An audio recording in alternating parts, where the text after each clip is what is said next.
या को मुद्दे से भटका के ये सिर्फ धर्म की राजनीति पे आ जाते हैं। जो इसे कहते हैं कि अहंकार तो रावण का नहीं बचा, तो ये तो फिर मोदी जी हैं। और लेकिन ये बैसाखी भी उनका साथ कब तक देगी, ये आप भी जानते हैं और जनता भी देख रही है कि ये सरकार ज्यादा दिन तक अब जनता के बीच में टिकने वाली नहीं है। इनकी खुद की पार्टी के अंदर इतनी जबरदस्त फूट हो चुकी है, जिसका इनको ये आने वाले समय में और गंदा रिजल्ट दिखने वाला है। अभी बहुत बड़ा तमाचा स्मृति ईरानी के मुंह पर जो केएल शर्मा जी ने दिया है, इससे बड़ा तमाचा और हो नहीं सकता।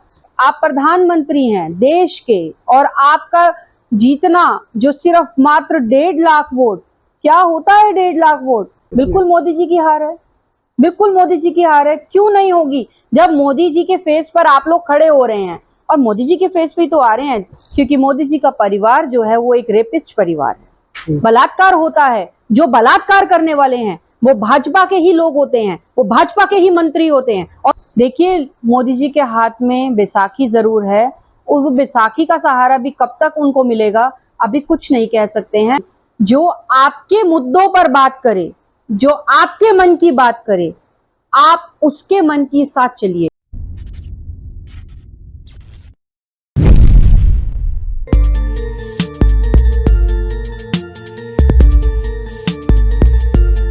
ज्योत्सना गोगिया जी हमारे साथ मौजूद हैं। आज हम इनसे बात करेंगे जो लोकसभा चुनाव हुए इन मुद्दों पे। कांग्रेस के साथ में क्या आम आदमी पार्टी दिल्ली विधानसभा चुनाव में साथ मिलकर लड़ेगी या अलग अलग लड़ेगी, ये भी देखने की बात है। दिल्ली के लोगों को सोचना है कि वो ये गठबंधन को कितना महत्व देते, या कांग्रेस अकेले दम पर चुनाव लड़ेगी।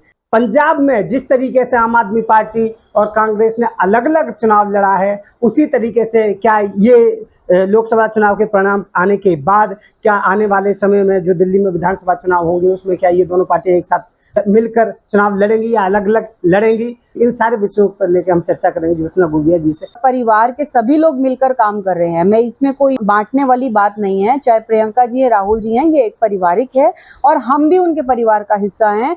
हमें भी अगर दिल्ली में कहीं पर अगर वो बोलेंगे काम करने के लिए, तो हम भी उस जगह पर उन जगह पर जाकर के कांग्रेस के लिए हम जो भी जमीनी स्तर पे हमें करना होगा और हम करेंगे और कर रहे हैं। आज नहीं, थोड़े टाइम बाद आप खुद बोलेंगे कि आपने बिल्कुल सही कहा था। जमीनी स्तर पर भी जिस तरीके से कांग्रेस पार्टी का एक एक सिपाही, एक एक बब्बर शेर काम कर रहा है, वो आने वाले समय में आपको उसकी अहमियत, उसका रिजल्ट, उसका आउटपुट आने वाले समय में बहुत जल्द दिखेगा। सिर्फ हम ये सोचें कि पार्लियामेंट चुनाव तक थी, नहीं, आपको आने वाले विधानसभा चुनाव के अंदर भी इसका रिजल्ट दिखेगा। और आने वाले समय जो कांग्रेस को मजबूती से जनता का समर्थन मिलने वाला है। अभी जो लोकसभा चुनाव के बाद एनडीए की सरकार बन रही है, तोड़ मोड़ की पार्टी जो तोड़ते हैं, तो आप दूर कहाँ जाते हैं, यूपी में कहाँ नहीं टूटे ये। इनकी खुद की पार्टी के अंदर इतनी जबरदस्त फूट हो चुकी है, जिसका इनको ये आने वाले समय में और गंदा रिजल्ट दिखने वाला है। अभी तो शुरुआत है, आते आगे आगे देखिए अभी होता है क्या। नहीं, आपका इशारा किसकी तरफ है, कौन टूट रहे हैं? यूपी के अंदर आपको भी पता है कि यूपी में कौन थे। आप बताइए यूपी के अंदर ये हार क्यों हुई, कारण क्या रहा? आपका मुद्दा अयोध्या था, आपका मुद्दा राम मंदिर था, और उसके बावजूद आप हारे क्यों? मैं सिर्फ इतना ही पूछना चाहूंगी कि आपने जिस मुद्दे पे शुरुआत करी थी, उसी मुद्दे पे आप क्यों गिरे? कुछ तो कारण होगा ना। जो अमेठी की पूर्व सांसद वो कह रही थी कि अमेठी छोड़ के भाग गए राहुल गांधी, डर की वजह से भाग गए। अमेठी भी जीत गई, रायबरेली भी जीत ली, वायनाड भी जीत लिया, तो इसको आप किस नजरिए से देखती हैं? ये अहंकार में इतने डूबे हुए हैं कि किसी के लिए क्या शब्द यूज करना चाहिए, इस वक्त ये अपने संस्कार भूल चुके हैं। और मुझे ऐसा लगता है कि केएल शर्मा जी ने अपने चुप्पी को साधते हुए जिस तरीके से उन्होंने इलेक्शन लड़ा है, जिसे कहते हैं कि एक बहुत बड़ा तमाचा स्मृति ईरानी के मुंह पर जो केएल शर्मा जी ने दिया है, इससे बड़ा तमाचा और हो नहीं सकता। हर कैंडिडेट ये कह रहा था मोदी जी के नाम पे, मोदी जी के चेहरे पे खेल रहे, अपना चेहरा अपना काम कहीं कोई गिना नहीं रहता। तो जिस तरीके से ये हार अगर मानी जाए, अगर बीजेपी 234 पे जैसे सिमट चुकी है पूरे भारत में, तो ये हार भी मोदी जी की हार मानते हैं या कैंडिडेट की हार मानते हैं? बिल्कुल मोदी जी की हार है, बिल्कुल मोदी जी की हार है। क्यों नहीं होगी, जब मोदी जी के फेस पर आप लोग खड़े हो रहे हैं, और मोदी जी के फेस पे तो आ रहे हैं।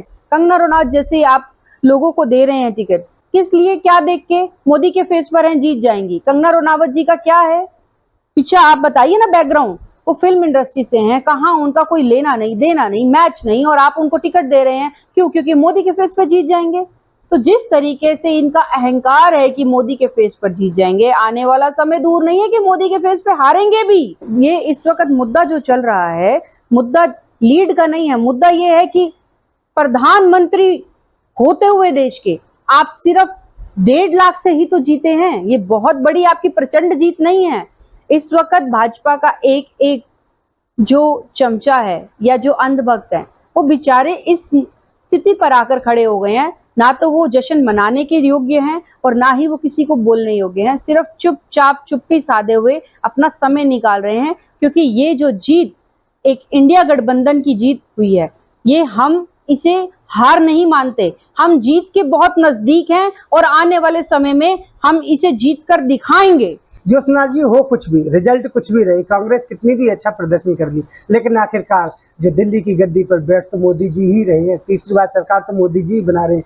क्योंकि मोदी जी का परिवार जो है वो एक रेपिस्ट परिवार है। मोदी जी का जो परिवार है वो ऐसा परिवार है जो बेटी बचाओ का नारा देता है, लेकिन दूसरी तरफ वहीं पर बलात्कार होता है। जो बलात्कार करने वाले हैं वो भाजपा के ही लोग होते हैं, वो भाजपा के ही मंत्री होते हैं, और उसके बावजूद उनको सेफ किया जाता है। प्रज्वल रवन्ना जैसे इंसान को आपने बाहर भेज दिया। ब्रजभूषण चरण सिंह के ऊपर आपने कोई कार्रवाई नहीं करी, बल्कि उनके परिवार से ही उनके बेटे को आपने टिकट दी। क्यों? क्योंकि मोदी जी का समर्थन हम लोग कभी नहीं करेंगे, जिंदगी में नहीं करेंगे। मोदी जी का जो परिवार है वो एक षड्यंत्री और एक रेपिस्ट परिवार है, और ऐसे लोगों के बीच में समाज ऐसे लोगों को ठुकराता है। आने वाले समय में आपको नजर आ जाएगा कि जो देश की महिला है वो ऐसे लोगों का समर्थन कतई नहीं होने देगी। NCR करंट न्यूज को सब्सक्राइब करें और नोटिफिकेशन सबसे पहले पाने के लिए दबाएं बेल आइकॉन।